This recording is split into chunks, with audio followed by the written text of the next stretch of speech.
본문 말씀 룻기 2장 8절에서 13절까지의 말씀입니다. 그 가운데 12절 말씀을 제가 봉독하겠습니다. 여호와께서 내가 행한 일에 보답하시기를 원하며 이스라엘의 하나님 여호와께서 그의 날개 아래에 보호를 받으러 온 내게 온전한 상 주시기를 원하노라 하는지라. 아멘. 농촌의 풍경을 많이 그린 작가들 가운데 중에 프랑스의 자연주의 작가 밀레가 있습니다. 그가 그린 만종이라는 그림과 이삭 줍는 여인이라는 그림은 잘 알려진 작품입니다. 만종은 하루 종일 들판에서 일하던 부부가 하루해가 저무는 것을 알리는 종소리를 들으며 하루의 일상을 감사하며 기도하는 모습을 그린 것입니다. 이 그림은 하나님을 향한 신앙과 감사, 노동과 부부의 따뜻한 사랑 등의 내용이 물씬 풍기고 있습니다.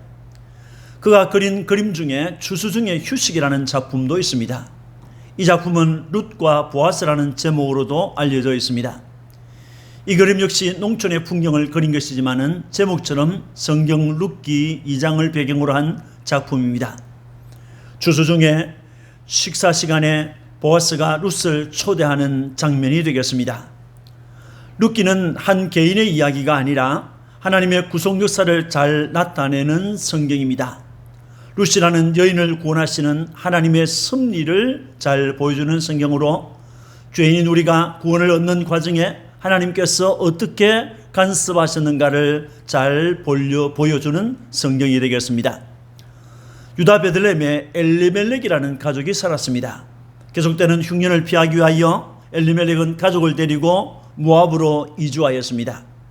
그 후 그들은 모압에서 10년을 살았는데 그 사이에 엘리멜렉이 세상을 떠났고 두 아들 말론과 기론마저 세상을 떠났습니다. 그 후에 이 집안에는 나오미와 두 아들의 아내였던 룻과 오르바라는 여인들만 남았습니다. 그로 인해 나오미는 슬프고 고통스러운 나날을 보냈을 것입니다. 어느 날 그녀는 고향 베들레헴으로부터 여호와께서 자기 백성을 돌보시사 그들에게 양식을 주셨다 하는 소식을 들었습니다.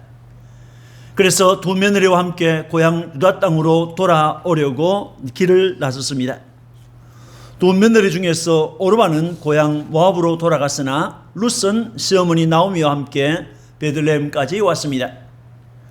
그들이 베들레헴으로 돌아왔을 때 베들레헴에는 보리 추수가 시작되고 있었습니다. 이것은 우리에게 이스라엘의 여러 절기들 중에서 맥추절을 바로 앞둔 시기였음을 알려줍니다. 맥추절은 밀이나 보리를 수확한 후에 하나님께 첫 열매를 드리는 감사 절기가 되겠습니다. 6월절부터 7주째에 있었기 때문에 77절이라고도 하였습니다. 맥추절에 룻이 받은 은총이라는 제목으로 함께 은혜를 받고자 합니다. 맥추절의 룻은 여호와 하나님의 날개 아래로 들어가는 은총을 입었습니다. 룻기 2장 12절에 여호와께서 내가 행한 일에 보답하시기를 원하며 이스라엘의 하나님 여호와께서 그의 날개 아래에 보호를 받으러 온 내게 온전한 상 주시기를 원하노라고 했습니다. 이 말씀은 보아스가 처음 만난 룻을 축복했던 말씀입니다. 이 말씀 중에 여호와의 날개 아래에 보호를 받으러 온 내게라는 말씀을 보게 됩니다. 이것은 몇 가지 의미가 있습니다. 첫째는 너는 여호와 하나님을 믿는 신앙의 사람이 되었다는 것입니다. 룻기 1장 16절에 룻이 이르되 어머니의 백성이 나의 백성이 되고 어머니의 하나님이 나의 하나님이 되시리니 라고 했습니다. 룻은 모압에서 태어난 모압 족속의 여인입니다. 그녀는 모압 민족이 섬기는 신들을 섬기면서 사는 집단 속에서 살아왔습니다. 몰렉과 그모스라고 하는 신이 그들이 믿는 대표적인 신이었습니다. 모압 사람들은 이 신들에게 제사를 드릴 때 사람을 제물로 바치는 인신 제사를 하였습니다. 그러한 사회 속에서 살아왔던 그녀가 여호와 하나님을 믿는 나오미의 집으로 시집을 왔던 것입니다. 그러나 오래지 않아 남편을 여의고 그는 과부가 되었습니다. 그녀는 어느 날 고향 베들레헴으로 돌아가는 시어머니를 따라서 시어머니의 고향 베들레헴까지 같이 가겠다고 길을 나섰습니다. 아무도 국경선을 앞에 둔 지점에서 시어머니 나오미가 두 며느리에게 너희는 각기 너희 어머니의 집으로 돌아가라고 했습니다. 또 너희가 죽은 자들과 나를 선대한 것 같이 여호와께서 너희를 선대하시기를 원하며 여호와께서 너희에게 허락하사 각기 남편의 집에서 위로를 받게 하시기를 원하노라고 하면서 입을 맞춤으로 이별을 구하였습니다. 그때 그들은 아니니이다. 우리는 어머니와 함께 어머니의 백성에로 돌아가겠나이다 라고 했습니다. 나오미는 그들에게 돌아갈 것을 재차 권면하였고 얼마 후에 오르바는 시어머니 나오미에게 입을 맞추고 돌아갔습니다. 그러나 룻은 나오미를 부쫓았습니다. 그러자 나오미는 보라 내 동서는 그의 백성과 그의 신들에게로 돌아가나니 너도 너의 동서를 따라 돌아가라고 했습니다. 그때 룻은 내게 어머니를 떠나며 어머니를 따르지 말고 돌아가라 강권하지 마옵소서.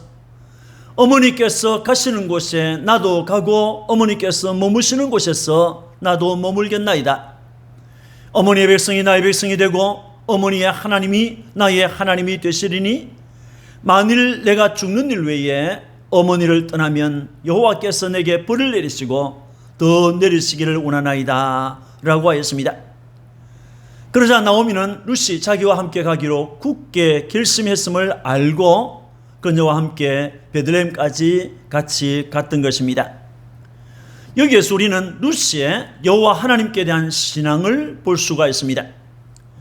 그녀는 어머니의 하나님이 나의 하나님이 되신다고 했습니다. 또 여호와께서라고 했습니다. 불신자와 같은 그녀의 입에서 이와 같은 말이 나왔다는 것은 놀라운 일입니다. 룻은 불신의 사람에서 신앙의 사람이 된 것입니다.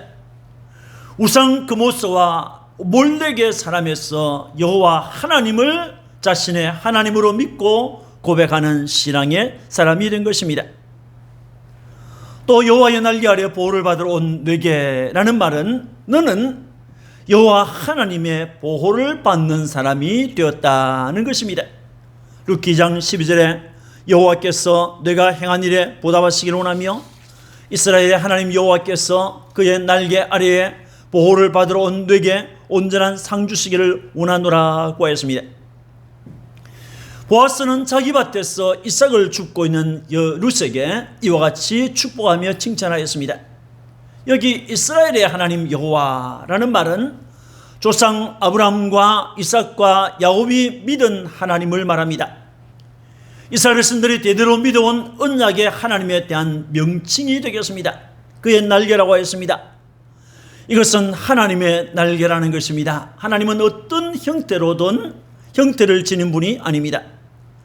따라서 그의 날개라는 말은 자기 백성들에 대한 하나님의 보호, 하나님의 인도, 하나님의 구원, 하나님의 적극적인 도우심과 은혜 주심을 의미하는 것입니다. 룻이 시어머니 나오미를 따라서 베들레헴으로 돌아온 그 행위는 여호와 하나님의 보호와 하나님의 구원과 하나님의 인도와 하나님의 은혜를 받겠다고 돌아온 믿음의 행위가 되었다는 것입니다. 하나님은 그를 의지하는 자가 환난 날에 피할 피난처와 방패이십니다.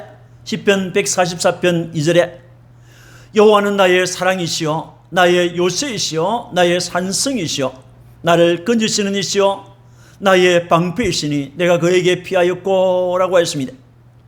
사무엘하 22장 3절에는 내가 피할 나의 반석의 하나님이시요 나의 방패시요 나의 구원의 뿌리시요 나의 높은 망대시요 그에게 피할 나의 피난처시요 나의 구원자시라 나를 폭력에서 구원하셨도다 라고 했습니다. 그러므로 하나님께 피하는 것이 사람이나 고관들을 신뢰하는 것보다 낫고 여호와 하나님께 피하는 모든 사람은 다 복이 있는 사람인 것입니다. 룻은 어머니와 함께 베들레헴으로 가면 하나님이 자기를 인정해 줄 것이다 라고 생각한 일이 없습니다. 또 하나님께서 그 날개로 보호해 줄 것이다 라는 생각을 해본 일도 없습니다. 그저 어머니를 떠나지 않고 어머니를 모시겠다는 그 간절함 때문에 어머니의 하나님이 나의 하나님이 되고 어머니의 백성이 나의 하나님이 나의 백성이 될 것입니다 라고 했던 것입니다. 늙고 힘없는 어머니를 모시고 보호하고 살겠다고 작정했던 그 말, 그 고백이 그녀의 효성을 나타냄과 동시에 하나님께 대한 신앙 고백이 되고 말았던 것입니다. 여러분, 모함 여인 룻은 맥주절에 하나님의 날개 아래로 들어가는 복을 받았습니다. 그녀는 그모스와 몰렉 우상을 섬기는 자리에서 여호와 하나님을 믿는 신앙의 자리로 그 자리를 옮긴 것입니다. 또 그녀는 여호와 하나님의 보호를 받는 자리까지 나아가게 되었습니다. 이것이 그녀가 맥주절에 받은 은총입니다. 그녀는 족을 버렸습니다. 그녀는 육신의 부모를 버렸습니다. 그녀는 친척을 버렸습니다. 그녀는 친구들을 버렸습니다. 그녀는 모압의 좋은 것들, 모든 좋은 것들을 다 버렸습니다. 그 대신에 그녀는 하나님을 얻었습니다. 하나님 여호와의 날개 아래에서 보호와 구원과 인도를 받는 자가 된 것입니다. 이것이 맥주절에 받은 은총입니다. 두 번째 맥주절에 받은 은총이 무엇입니까? 보아스의 자비를 얻는 은총입니다. 룻기 2장 10절에 룻이 엎드려 얼굴을 땅에 대고 절하며 그에게 이르되 나는 이방 여인이거늘 당신이 어찌하여 내게 은혜를 베푸시며 나를 돌보시나이까 하니라고 했습니다. 이 구절에서 은혜로 번역된 헨이라는 단어는 호의와 은총을 뜻하고 있습니다. 그리고 베풀다라고 번역된 마차라는 단어는 발견하다 또는 찾다라는 의미가 있습니다. 또 돌아보다라고 번역된 나카라는 단어는 주의하다, 존중하다, 인정하다라는 의미가 되겠습니다. 룻은 보아스가 베푸는 은총과 인정해 주는 은총을 받은 것에 대해서 감사하고 있는 것입니다. 보아스는 은총을 베푸는 사람이었습니다. 룻기 2장 13절에 룻이 이르되 내 주여 내가 당신께 은혜 입기를 원하나이다 고 했습니다. 은혜 주시는 분 앞에 은혜 받기를 원한다고 했습니다.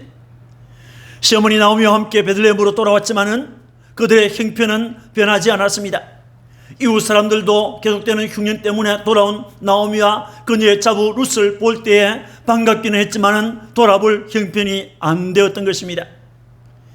이 형편에서 룻은 어머니에게 이삭을 주어 오겠다고 허락을 받고 밭으로 나갔습니다. 곡식 베는 자를 따르며 떨어진 곡식을 줍던 룻은 그야말로 우연히 보아스의 밭에 이르게 되었던 것입니다. 이를 우리 성경은 우연이라고 했습니다. 그러나 이것은 우연이 아니고 하나님의 섭리, 하나님의 인도하심이었습니다. 하나님께서 그녀로 하여금 보아스의 밭으로 가도록 인도했던 것입니다. 보아스는 시어머니 나오미의 남편 엘리멜렉의 친족이자 베들레헴에서 유력한 자였습니다. 여기에서 유력한 자라고 번역된 히브리어는 이시 기포르 하일이라는 단어가 되겠습니다. 이시라는 말은 사람을 뜻합니다. 기포르는 강한 강력함을, 하일이라는 말은 힘, 능력, 부, 군대를 의미하고 있습니다. 그래서 이시 기포르 하일이라는 말은 큰 부자, 큰 인물, 큰 용사를 의미하고 있습니다. 가진 것을 능히 나누어 줄 수 있고 도와줄 수 있고 사용할 수 있는 준비가 되어 있는 사람이 유력한 자입니다. 그는 그가 가진 재물, 그가 가진 힘을 불쌍한 이웃들을 돕는 데 사용했을 것입니다. 이것은 그가 존경받는 인물이었다는 데서 얼마든지 추측할 수 있습니다. 룻은 보아스의 밭에서 보아스가 베푸는 자비의 은총을 받았습니다. 룻기 2장 8절 9절에 보아스가 룻에게 이르되 내 딸아 들으라. 이삭을 주우러 다른 밭으로 가지 말며 여기서 떠나지 말고 나의 소녀들과 함께 있으라. 내가 그 소년들에게 명령하여 너를 건드리지 말라 하였느니라. 목이 마르거든 그릇에 가서 소년들이 길어온 것을 마실지니라 하는지라고 했습니다. 보아스는 자기 밭에서 이삭을 줍고 있는 모압 여인 룻에게 관심을 가졌습니다. 그리고 자비를 베풀었습니다. 그 내용이 무엇입니까? 이삭을 줍기 위해서 다른 밭으로 가지 말라고 했습니다. 룻을 보호할 것을 자기 소년들에게 부탁하였습니다. 물도 마시라고 했습니다. 그녀의 선행을 많은 사람 앞에서 높이 평가하고 칭찬하였습니다. 하나님께서 그녀에게 복 주실 것을 기원하였습니다. 자신의 식탁에 자기가 식사하는 시간에 자신의 식탁에 그녀를 초대해 주었습니다. 그녀가 이삭을 많이 주울 수 있도록 줌에서 조금씩 버려두라고 자기 종들에게 부탁하였습니다. 보리 추수가 끝날 때까지 자신의 밭에서 계속 주우라고 했습니다. 그녀를 현숙한 여인으로 인정해 주었습니다. 어머니를 위로하기 위해서 선물도 그녀에게 안겨주었습니다. 그리하여 룻은 보아스의 밭으로 계속 갔습니다. 보아스의 밭에서 이삭을 주었습니다. 매일 보아스가 베풀어주는 자비를 입었습니다. 그래서 룻은 감격하여 엎드려 얼굴을 땅에 대고 절하며 나는 이방 여인이거늘 당신이 어찌하여 내게 은혜를 베푸시며 나를 돌보시나이까 라고 했습니다. 2장 13절을 보면 내 주여 내가 당신께 은혜 입기를 원하나이다. 나는 당신의 하늘 중에 하나와도 같지 못하오나 당신이 이 하늘을 위로하시고 마음을 기쁘게 하는 말씀을 하셨나이다 라고 했습니다. 그녀는 그 보아스가 베푸는 은총에 대해서 감사하고 감격했습니다. 시어머니 나오미는 보아스를 살아있는 자와 죽은 자에게 은혜 베풀기를 그치지 아니하는 자라고 했습니다. 여러분, 룻은 먹고 살기 위한 수단으로 이삭을 주우러 밭에 나갔습니다. 그녀는 이삭을 줍다가 보아스의 밭으로 가게 되었고 그 밭에서 그 밭의 주인인 보아스를 만났습니다. 보아스는 그녀를 칭찬하고 자비를 베풀어 주었습니다. 이 보아스는 죄인들에게 은혜를 베풀어 주시는 예수 그리스도를 예표하는 인물입니다. 룻은 보아스가 베푸는 은총을 입었던 것입니다. 맥주절에 룻이 받은 은총이 무엇입니까? 대속의 은총입니다. 룻기 4장 9절 10절에 보아스가 장로들과 모든 백성에게 이르되 내가 엘리멜렉과 기론과 말론에게 있던 모든 것을 나오미의 손에서 산 일에 너희가 오늘 증인이 되었고 또 말론의 아내 모압 여인 룻을 샀어라고 했습니다. 이 구절에서 사다라는 말이 두 번이나 나옵니다. 이 단어의 히브리어 카나라고 하는 단어는 합당한 값을 치르고 내 소유로 만든다는 의미가 있는 단어가 되겠습니다. 보아스는 증인들과 백성 앞에서 내가 엘리멜렉과 기론과 말론에게 있던 모든 것을 나오미의 손에서 샀다. 이 산 일에 여러분들이 오늘 증인이 되었습니다 라고 했습니다. 또 말론의 아내 모압 여인 룻을 내가 삽니다 라고 했습니다. 이것은 인신매매를 의미하는 것이 아니라 구속을 의미하는 것입니다. 룻기에는 기업무르기에 관한 말씀이 10번 이상 나오고 있습니다. 이 말은 가알이라고 하는 히브리어 단어를 번역한 것으로 팔려버린 친족의 재산을 사서 원주인에게 돌려줄 때에 이 단어를 썼습니다. 또 종으로 팔린 친척을 대신해서 값을 주고 그 사람을 사내어서 자유하게 할 때에도 이 단어 가알이라는 단어를 썼습니다. 친족이 억울하게 살해당했을 때 그를 대신하여 복수하는 경우에도 이 단어를 사용했습니다. 또 형제가 자식이 없이 세상을 떠난 뒤에 남겨진 여인을 그의 아내로 맞아서 자식을 낳고 그 형제의 대를 잇게 해주는 경우에 이 가알이라는 단어를 사용했습니다. 이 단어에서 고엘이라는 말이 나왔습니다. 고엘이라는 말은 구속이라는 말이죠. 구속주라는 말이 되겠습니다. 이 가알은 죄인인 인간을 하나님께서 대속하여 주시는 것에 대한 상징적인 행위가 되겠습니다.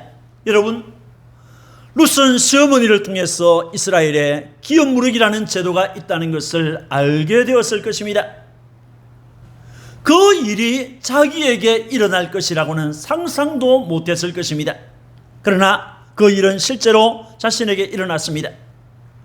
그녀는 시어머니의 지시를 따라서 보아스에 왔고 보아스를 통해서 기업무르기에 대한 약속을 받았습니다. 다음 날 보아스는 베들레헴 성문에 올라가 10명의 장로들을 증인으로 세우고 백성이 보는 앞에서 그 일을 성산하였습니다. 룻은 기업무르기를 통해서 사냄을 받은 자가 되었습니다. 구속을 받은 것입니다. 맥주절에 받은 은총 무엇입니까? 다윗 가문의 조상으로 편입되는 은총입니다. 룻기 4장 13절에 이에 보아스가 룻을 맞이하여 아내로 삼고 그에게 들어갔더니 여호와께서 그에게 임신하게 하심으로 그가 아들을 낳은지라고 했습니다. 기업 무리에 대한 약속을 했던 보아스는 베들레헴 성문에 올라가 앉아서 성읍의 장로 10명을 초청하였습니다. 그리고 합법적으로 나오미의 남편 엘리멜렉에게 속한 소유를 샀습니다. 그리고 말론의 아내였던 룻을 자신의 아내로 맞아들였습니다. 장로들은 보아스가 룻을 아내로 맞이하는 일에 대해서 기쁘게 증인이 되어 주었습니다. 그리고 여호와께서 이 젊은 여자로 말미암아 내게 상속자를 주사 내 집이 다말이 유다에게 낳아준 베레스의 집과 같게 하시기를 원하노라 하며 축복했던 것입니다. 여러분, 보아스는 룻을 아내로 맞이하였습니다. 그로부터 1년이 지난 맥추 절기 무렵에 룻은 아들 오벳을 낳았습니다. 오벳은 다윗의 할아버지가 되겠습니다. 이방 여인이었던 룻은 이렇게 다윗의 정조 할머니가 되었습니다. 또 예수님의 족보에 오르게 되어진 것입니다. 이것이 맥추절의 그녀가 받은 은총이 되겠습니다. 사랑하는 성도 여러분, 이방 여인이었던 룻은 이스라엘의 맥추절기에 특별한 은총을 누리게 되었습니다. 그는 이스라엘의 하나님 여호와께로 귀화하는 여호와의 날개 아래 보호를 받으러 오는 은총을 입었습니다. 그녀는 베들레헴에서 유력자인 보아스가 베푸는 은총을 입었습니다. 그녀는 기업 무력이라고 하는 대속의 은총을 입었습니다.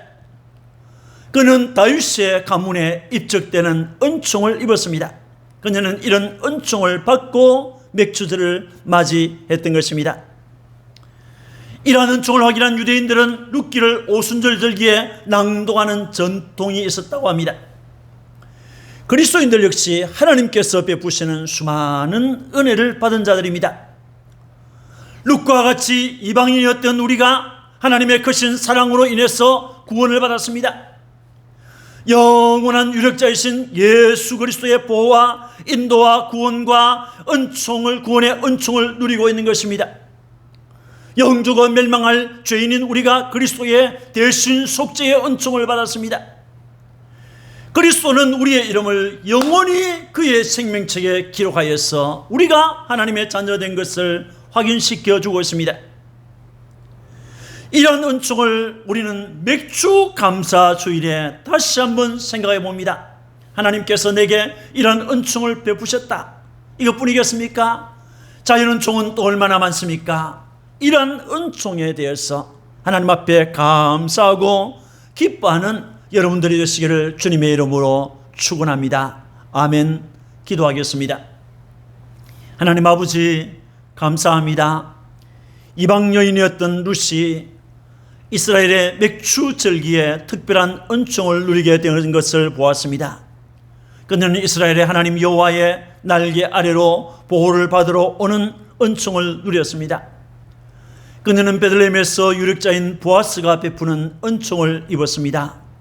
그녀는 기업 무력이라고 하는 대속의 은총을 입었습니다. 그녀는 다윗 가문에 입적되는 은총을 입었습니다. 이러한 은총을 입고 그녀는 맥추절을 맞았던 것입니다. 하나님 아버지, 오늘 우리는 맥추 감사주의를 지키면서 우리 그리스도인들이 받은 은총들을 생각해 보았습니다. 하나님께서 이방인이었던 우리를 크신 사랑으로 구원해 주신 은총을 받았습니다. 영원히 유력자이신 그리스도의 보호와 인도와 구원의 은총을 누리고 있습니다. 영육의 멸망할 죄인을 우리가 그리스도의 대신 속죄의 은총을 누리게 해주었습니다. 우리의 이름을 영원히 당신의 생명책에 기록하여 우리가 하나님의 자녀된 것을 확인시켜 주시는 이 은총을 감사합니다. 이러한 특별 은총 외에 일반 은총까지 우리에게 부어주심을 감사합니다. 주님 앞에 감사하고 기뻐하는 사랑하는 모든 성도들에게 믿음과 성령과 지혜가 충만하며 받은 은총을 더욱 감사하고 더욱 기뻐하는 축복이 넘치게 하옵소서. 우리 구주 예수 그리스도의 이름으로 축복하고 기도합니다. 아멘.